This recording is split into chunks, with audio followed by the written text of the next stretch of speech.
Walmart made billions of dollars this year, far more than expected. Between Walmart and China, they should, as I said, eat the tariffs. Walmart just broke their biggest promise to America. Everyday low prices is officially dead. 145% tariffs on Chinese goods made Walmart's business model impossible. Now they're frantically moving supply chains from China to Vietnam and Mexico. They're firing human workers for robots. They're using AI to predict political moves faster than governments make them. But how did American trade policy force American companies to abandon American workers? How did one retailer's survival strategy trigger economic warfare across every industry? And why are foreign countries celebrating while American communities suffer? Stick with us, because the classified corporate memos reveal economic treason disguised as business strategy. Every major retailer is now copying this betrayal playbook. When giants blink, the tweet that made markets tremble came at 3 in the morning. President Trump's social media demand echoed through corporate boardrooms across America. Walmart should eat the tariffs like real Americans. Unpatriotic, weak.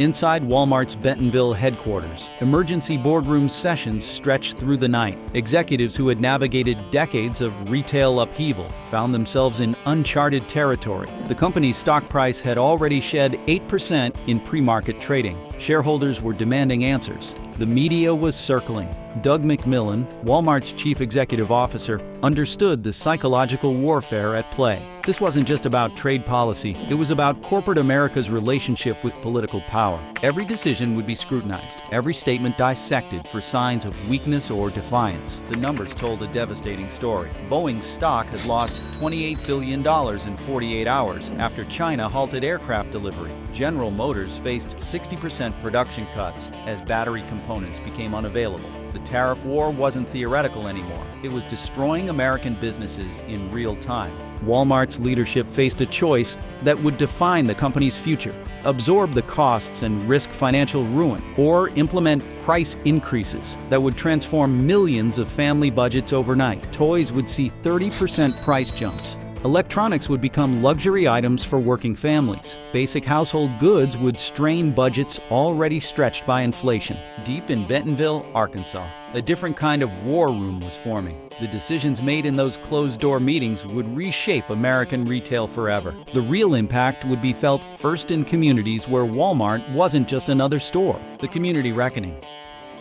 In small-town America, Walmart wasn't just a store. It was the lifeline they were about to cut. Store manager Patricia Chen had delivered difficult news before, but nothing prepared her for explaining layoffs to 81 employees who had built careers around the promise of stability. The Granite Bay location was closing, not because of poor performance or lease disputes, but because the mathematics of survival no longer worked. Chen watched decades of relationships dissolve as she explained severance packages to cashiers who had served 3 generations of local families. The ripple effects spread immediately. Martinez Family Diner, located in the Walmart parking lot, saw lunch traffic evaporate as employees received their final paychecks. Bob's Auto Repair lost the steady stream of customers who combined grocery runs with oil changes. The local gas station faced a 23% revenue drop overnight. Rural communities felt the impact most severely. In towns where Walmart served as the primary employer,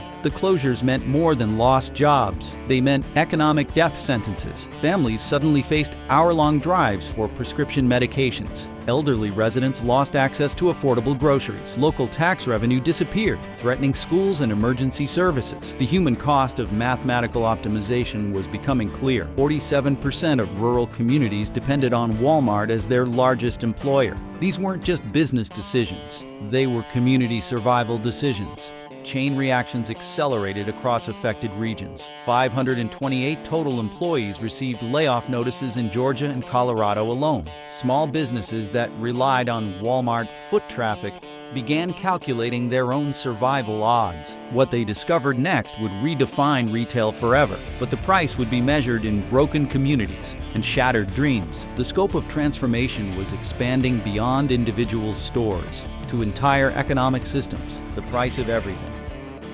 When Walmart raises prices, America notices. When Walmart closes stores, America panics. The psychological impact rippled far beyond the 11 confirmed closures across 6 states. This was about more than inconvenience. It was about the fragility of systems American families took for granted. Consumer behavior shifted overnight. Families began driving hours for basic necessities, burning gasoline costs that negated any savings. Elderly residents found themselves cut off from pharmacy services they had relied on.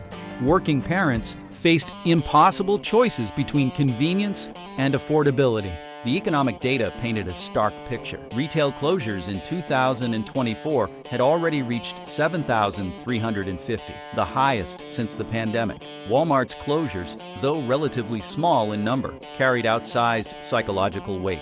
If the world's largest retailer couldn't weather this storm, what did that mean for everyone else? Food deserts expanded rapidly. The closure of even one Walmart could leave 60,000 residents without access to fresh groceries within reasonable driving distance. Municipal budgets faced $2.5 billion in lost tax revenue as anchor stores disappeared from commercial districts. The systemic vulnerability was becoming impossible to ignore. America's retail infrastructure, built around massive centralized distribution and razor-thin margins, was proving dangerously fragile. Supply chains that delivered incredible efficiency in stable times became devastating weaknesses during crisis. Families adjusted their lives around new realities. Price comparison apps saw 43% usage increases, as every purchase required strategic planning. The spontaneous shopping trip became a luxury fewer could afford. The transformation had begun, and it would reshape everything from how Americans shopped to how communities survived. The next phase would test whether adaptation or destruction would win. Global supply chains were already shifting in ways that would reshape international commerce. Look, we pulled insights from over 30 policy documents and internal logistics briefings to connect these dots for you. You're now ahead of the curve on America's most radical supply chain overhaul. If this helped you understand what's really happening to your wallet, hit that subscribe button. It fuels what we do next, the Great Rerouting.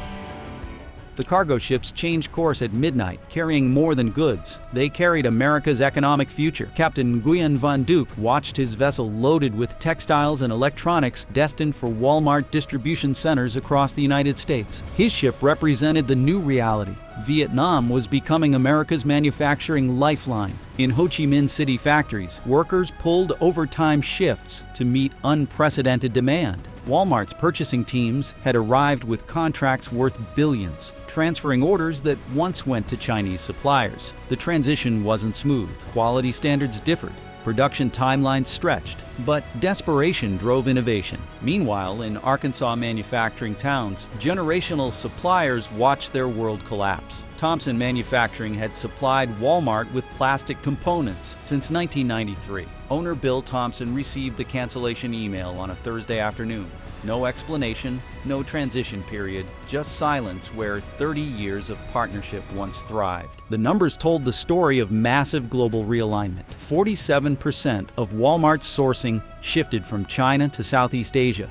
Within 90 days, Guatemala and Honduras suddenly became 62% of textile suppliers. Mexico's border logistics corridors processed triple their previous volumes as nearshoring accelerated. Vietnamese officials offered incentives unimaginable just months earlier. Land grants, expedited customs processes, infrastructure guarantees. Thailand streamlined warehousing permits. Indonesia provided bilateral trade benefits. The world was reshaping itself around Walmart's survival needs. Corporate strategy was becoming geopolitics. Every sourcing decision influenced diplomatic relationships, shifted economic power balances, created winners and losers across continents. The machines were already learning what humans couldn't predict, and the next transformation would make human decision-making seem impossibly slow. Technology was becoming the secret weapon in this global transformation. Rise of the algorithms.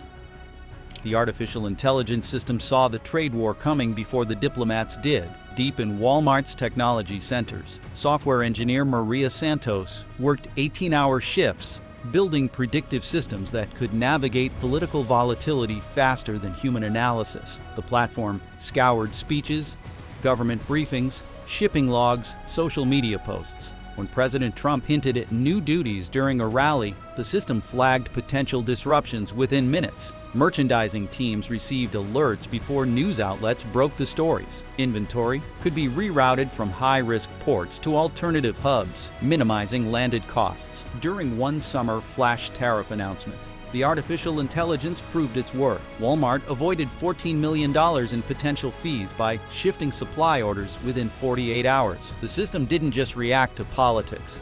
It anticipated and outmaneuvered them. Engineers layered additional modules that tracked port congestion, global fuel prices, weather patterns. When a typhoon threatened Manila shipments, the platform automatically shifted loads to Jakarta without losing delivery schedules. The correlation learning was extraordinary, predicting stockpile behavior from rival firms, identifying commodities likely to face scrutiny, flagging unstable shipping lanes. The more data it absorbed, the more accurate predictions became. Trade war movements that once surprised experienced analysts were now routine algorithmic calculations. Walmart wasn't just surviving political chaos, it was developing competitive advantages through technological superiority. Maria's team realized they were building more than supply chain software. They were creating systems that could predict and respond to political volatility faster than governments could implement policies. On the warehouse floors, the robots were already taking over, and the human cost of technological acceleration was becoming impossible to ignore. Workers were discovering that their greatest threat wasn't foreign competition, human versus machine.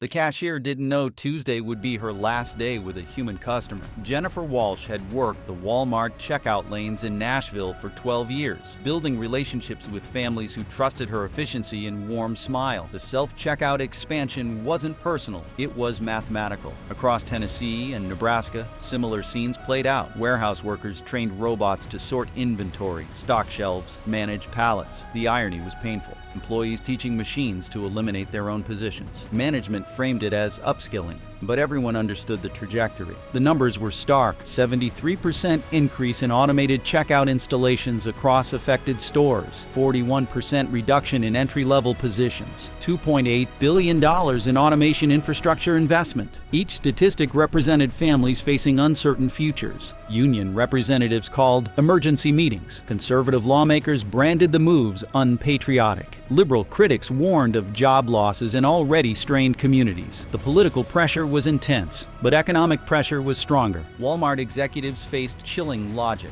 Automation didn't pay tariffs. Machines didn't require health insurance or sick days. Algorithms didn't strike for better wages. In a world where 30% cost increases could destroy competitiveness, human labor became the variable that had to change. Some workers adapted. Training programs offered pathways to robotics maintenance, data analysis, systems management. Jennifer Walsh enrolled in artificial intelligence certification courses, hoping to transition from checkout operation to technology oversight. The dignity crisis extended beyond individual jobs. Communities watched their social fabric transform as human interaction points disappeared from daily commerce. The cultural shift was deeper than anyone imagined, and it would reshape how Americans worked, shopped, and connected with each other. The organizational changes inside Walmart were as revolutionary as the technological ones. War room culture.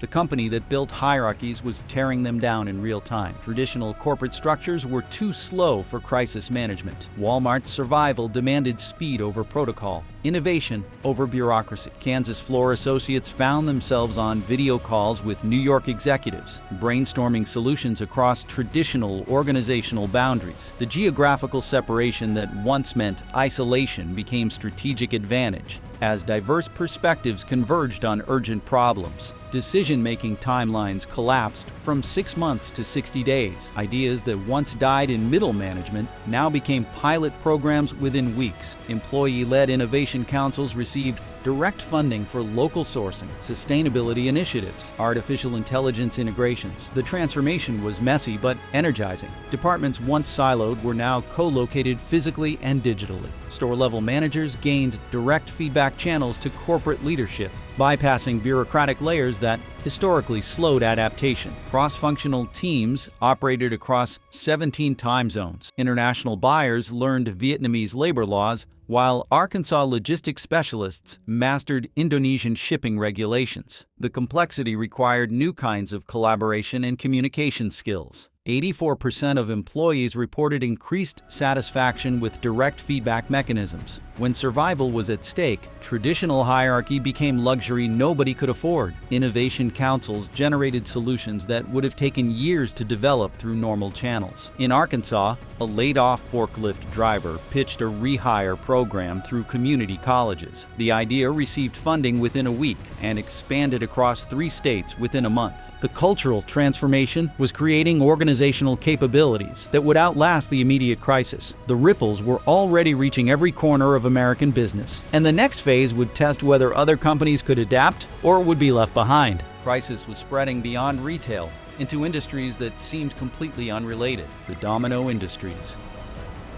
Boeing's silence lasted exactly 48 hours before the market spoke for them. When China halted all aircraft deliveries in April 2025, there were no grand announcements, no diplomatic protests, just the devastating quiet of canceled contracts worth billions. In Seattle, aerospace engineer David Kim watched production lines slow to a crawl. Orders that represented years of work vanished overnight. The psychological impact was immediate. If Boeing couldn't survive Chinese retaliation, which American manufacturer was safe? Detroit felt the shockwaves next. General Motors, Ford, and Stellantis announced sweeping production cuts as battery components became unavailable. Assembly lines that had hummed with activity fell silent. Battery output was slashed by 60%. Popular electric vehicle models stopped production entirely. The interconnectedness became terrifyingly clear. Retail tariffs weren't isolated. They triggered industrial cascades. $28.4 billion in Boeing market value evaporated. Automotive workers faced massive layoffs as supply chains collapsed. Defense contractors scrambled for rare earth alternatives that wouldn't arrive until 2026. Maria Gonzalez, a Ford battery technician in Michigan, had never considered how her job connected to Walmart's sourcing decisions. The Chinese suppliers who provided lithium and cobalt for her production line were the same companies facing devastating American tariffs. Her paycheck depended on global relationships she barely understood. The human faces behind supply chain mathematics were becoming visible. Seattle families worried about mortgage payments. Detroit communities faced unemployment spikes. The abstract concept of global trade was becoming personal crisis. Across the Pacific, opportunity was knocking, and some were ready to answer with unprecedented speed and ambition. Other nations were positioning themselves to benefit from America's supply chain disruption. Global chess moves.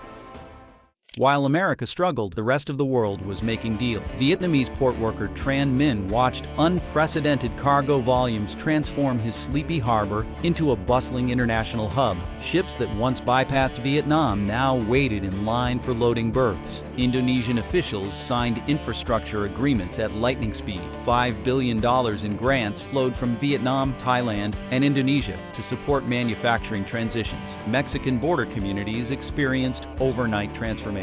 Tijuana and Juarez evolved into sophisticated logistics corridors as cross-border commerce tripled. The geopolitical realignment was strategic and swift. Southeast Asian nations offered expedited customs processes, land grants, labor guarantees. 78% of manufacturing investment shifted toward politically stable regions. Global shipping lanes redirected as new trade relationships formed. The economic map was being redrawn by corporate survival decisions rather than diplomatic negotiations. European Union officials watched nervously as supply chains bypassed traditional partners.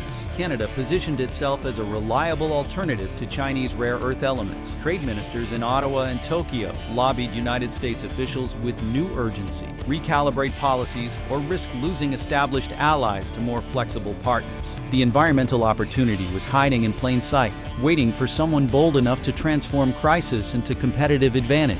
The green acceleration. Crisis became the catalyst for the sustainability revolution no one saw coming. Solar technician Carlos Rivera found himself installing panels on Walmart distribution centers across Texas and Arizona. Electric truck driver Janet Thompson replaced her diesel route with hydrogen-powered vehicles. Communities discovered cleaner air as supply chains localized. The numbers revealed unexpected environmental benefits: 38% carbon footprint reduction through supply chain optimization. $2.1 billion in sustainability-linked bonds issued to fund green infrastructure. Consumer preference increased 54% for carbon-tracked products. Walmart wasn't pursuing sustainability for public relations. They were discovering that environmental efficiency aligned with economic efficiency. Shorter supply chains meant lower transportation costs. Renewable energy provided price stability. Waste reduction improved margins. Packaging was radically simplified. Recyclable and biodegradable materials became standard. Carbon tracking went digital. Consumers received receipts showing climate impact scores. Mobile apps allowed shoppers to compare environmental footprints of products from different countries. Environmental, social, and governance funds reclassified Walmart from exposed risk to agile innovator. The transformation was creating operational advantages that competitors couldn't ignore. The resilience architecture. They weren't building a supply chain anymore. They were building a nervous system. Logistics engineer Amanda Chen stared at network diagrams that looked more like neural pathways than distribution maps. The old model of massive centralized warehouses was dying, replaced by adaptive, interconnected microhubs. Rural communities received mobile fulfillment centers, self-contained modular units that moved weekly to wherever demand shifted. Urban workers adapted to vertical warehouses embedded near commuter rail lines, reducing last-mile friction. The polycentric redundancy system operated across 47 distribution nodes. When political unrest escalated in Taiwan, the network automatically rerouted microchip-intensive products to Malaysian suppliers before major news outlets reported the story. Heat waves in Vietnam triggered automatic shifts of perishable goods to Brazilian facilities. 83% delivery time stabilization, despite constant disruptions. 62% inventory loss reduction through predictive routing. The system improved under stress, adapted under threat, evolved during chaos. Disruption wasn't risk anymore. It was catalyst for innovation. The most radical insight was systemic. This wasn't just supply chain optimization. It was a blueprint for national resilience. Walmart had accidentally constructed a logistics doctrine fit for the 21st century. Power shift. The moment Walmart changed the rules, every retailer had to follow or die. Target executives gathered in emergency strategy sessions, scrambling to match automation investments they couldn't afford. Amazon warehouse workers faced accelerated robot deployment as competitive pressure intensified. The competitive landscape transformed overnight. 91% of major retailers increased automation budgets, 57% acceleration in artificial intelligence implementation timelines. Regional grocery chains like Kroger and Safeway found themselves technologically obsolete. Small business owner Rebecca Martinez watched her independent pharmacy struggle against Walmart's new efficiency standards. Customers expected real-time inventory tracking, mobile ordering, automated prescription refills. The technology investments required were beyond her budget, but customer expectations were non-negotiable. The market was bifurcating. Technology-enabled giants gained unprecedented advantages, while traditional retailers faced extinction. The middle ground was disappearing. Either invest billions in artificial intelligence and automation, or accept a marginalization in an increasingly digital marketplace. Investment capital flowed toward companies demonstrating adaptability.